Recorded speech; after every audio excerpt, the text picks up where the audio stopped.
Assalamualaikum, good morning. Pada pertemuan kali ini kita akan belajar pada tema 4 berbagai pekerjaan di subtema 2 pekerjaan di sekitarku pada muatan bahasa Indonesia. Nah, pada pagi hari ini teacher akan menjelaskan materi unsur-unsur cerita. Nah, silakan disimak ya. Anak-anak, di dalam cerita itu nanti ada unsur intrinsik dan unsur ekstrinsik. Unsur intrinsik yaitu unsur yang membangun sastra dari dalam. Kemudian ada unsur ekstrinsik adalah unsur yang terdapat di luar karya sastra. Unsur ekstrinsik ini adalah tema, tokoh, alur, latar, sudut pandang, dan amanat.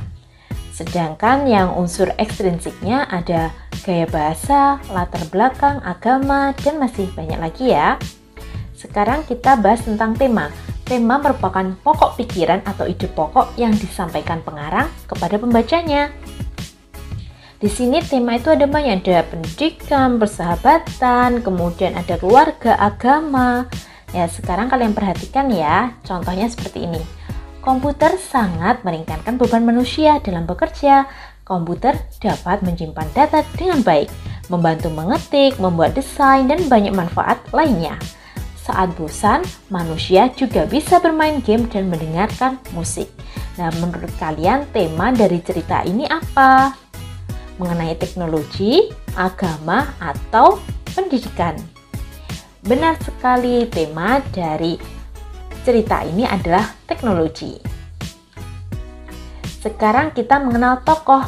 Tokoh adalah pelaku dalam cerita. Ini tidak bisa dipisahkan dengan penokohan, yaitu cara pengarang untuk menggambarkan watak tokoh. Di sini perannya, tokoh ada peran utama dan peran tambahan. Peran utama di sini adalah tokoh utama, tokoh-tokoh yang sering muncul dalam cerita tersebut. Sedangkan tokoh tambahan yaitu tokoh yang mendukung peran si tokoh utama. Kemudian perwatakan itu nanti juga dibagi menjadi 3 ya. Ada protagonis yaitu tokoh yang berkepribadian baik, antagonis yang memiliki lawan ya, yang berlawanan dengan protagonis yaitu bersifat buruk. Kemudian ada tritagonis yaitu sebagai penengah antara prota dan antagonis. Nah, sekarang kalian lihat Ayah Pino bersiap-siap menuju pasar. Ia menenteng 2 jerigen minyak tanah. Di tengah jalan, ia berpapasan dengan Pak Simon tetangganya. Pak Simon mau membeli minyak tanah. Begitu juga dengan tetangga yang lain. Mengetahui hal itu, Pino segera menghampiri dan membantu ayah.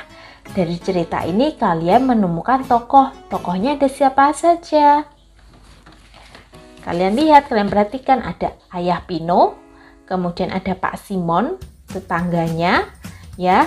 Begitu juga dengan tetangga yang lain, berarti ada tetangga yang lainnya dan si Pino. Ya. Berarti di sini yang termasuk tokoh utama dan tambahannya yang mana? Tokoh utama yang sering muncul yaitu Ayah Pino dan si Pino. Sedangkan tokoh tambahnya adalah Pak Simon dan tetangga yang lain. Alur merupakan rangkaian peristiwa yang membentuk sebuah cerita. Alur dibedakan menjadi 3, yaitu ada alur maju yang urutannya sesuai dengan waktu kejadian. Kemudian ada alur mundur menceritakan masa lalu terlebih dahulu baru masa sekarang. Dan ada alur campuran, yaitu gabungan antara alur maju dan alur mundur. Sekarang kalian perhatikan, ya, ada contoh seperti ini. Hanif dan teman-temannya sedang mengerjakan soal matematika dari Bu Ayu.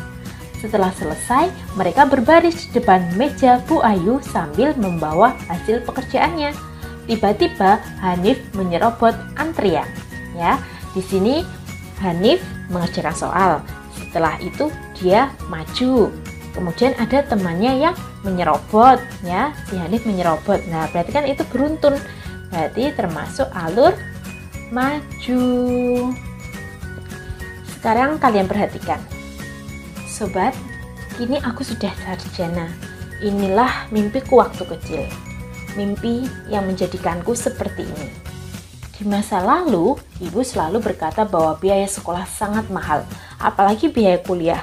Rasanya sulit bermimpi untuk belajar di perguruan tinggi.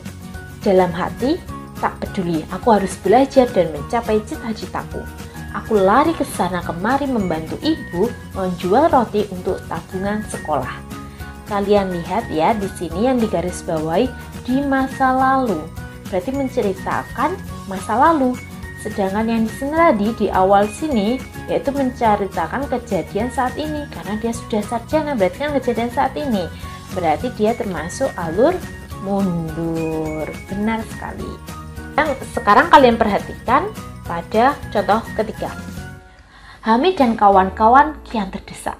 Timnya kini tertinggal 2 gol dan harus rela bermain dengan 10 pemain. Sebelumnya, Hamid dan kawan-kawan sudah unggul di babak pertama. Mereka melakukan serangan bertubi-tubi, membuat mereka kehilangan stamina. Pada pertandingan kedua, pelatih sudah tidak mampu melakukan pergantian tim. Akhirnya, pelatih meminta anak-anak untuk rileks dan bermain santai menjaga stamina. Akhirnya, Hamid dan kawan-kawan bisa mencetak gol di menit akhir. Nah, sekarang kalian perhatikan. Di sini yang digarisbawahi Hamid dan kawan-kawan kian terdesak, berarti keadaan saat ini. Kemudian sebelumnya, nah berarti kan menceritakan yang lampau. Kemudian kembali lagi, pada pertandingan kedua pelatih sudah tidak mampu melakukan pergantian tim. Ini kejadian sekarang. Nah, penyelesaiannya ini akhirnya pelatih meminta anak-anak, berarti ini kan sekarang. Dari kejadian sekarang kembali ke masa lalu, kejadian lampau kembali lagi ke sekarang. Berarti ini termasuk alur campuran ya. Setting di sini adalah segala keterangan yang berkaitan dengan suasana, tempat, dan waktu kejadian suatu cerita. Latar dibagi menjadi 3 ya. Ada latar suasana, latar waktu, dan latar tempat. Contohnya suasana yaitu latar belakang yang mendukung isi cerita tersebut. Oh, sedang dalam keadaan gembira, suasana sedih, atau suasana menegangkan.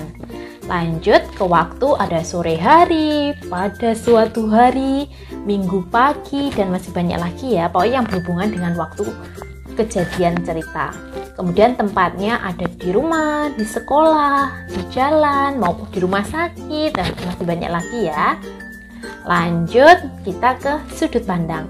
Di sini ada sudut pandang orang pertama atau bisa disingkat dengan SPO1 dan sudut pandang orang ketiga atau SPO3.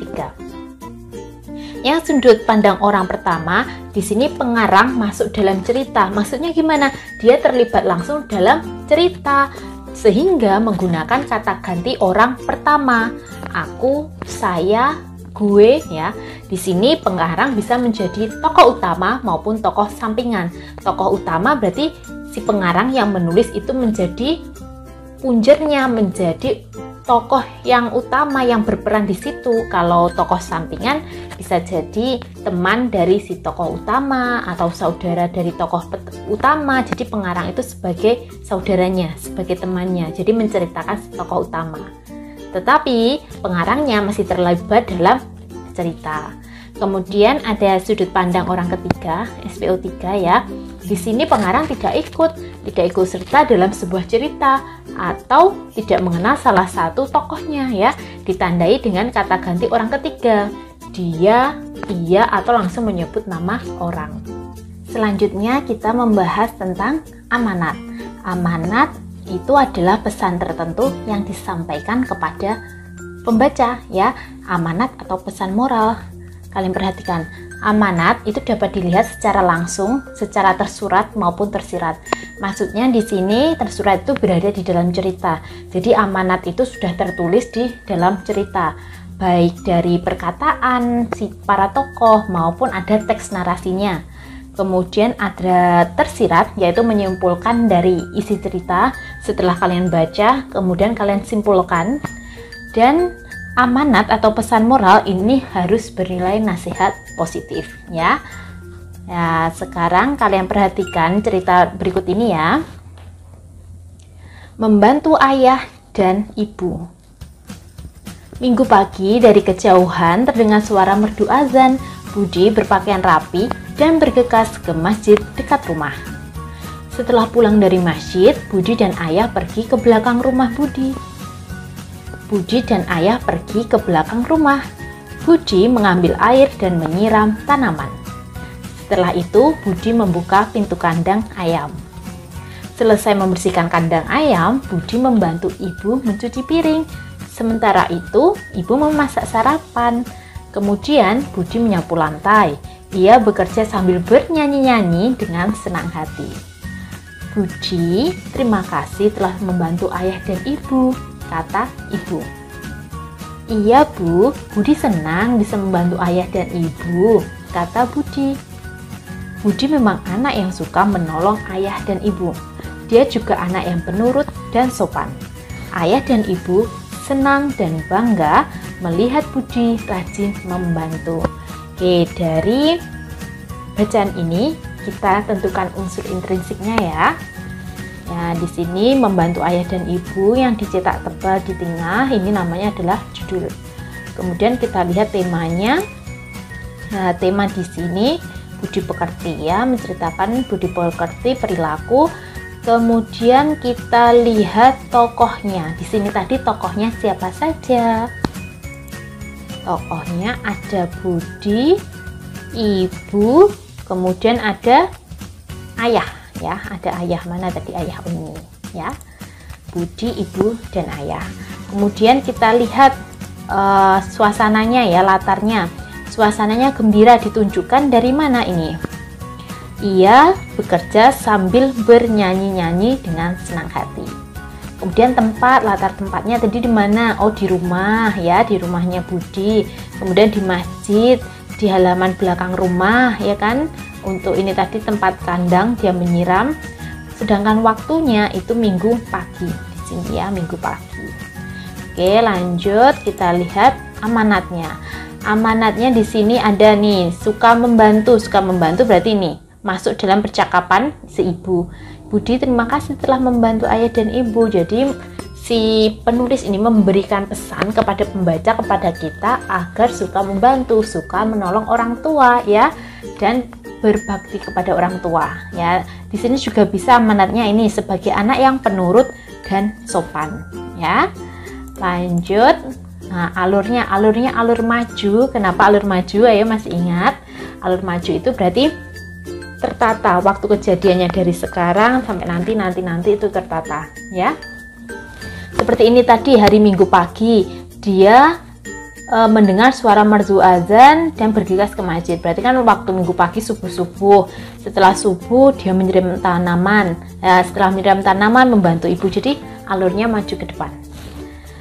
Dan sudut pandangnya sebagai sudut pandang orang ketiga. Karena apa? Di sini di cerita ini dia memanggil langsung nama orang.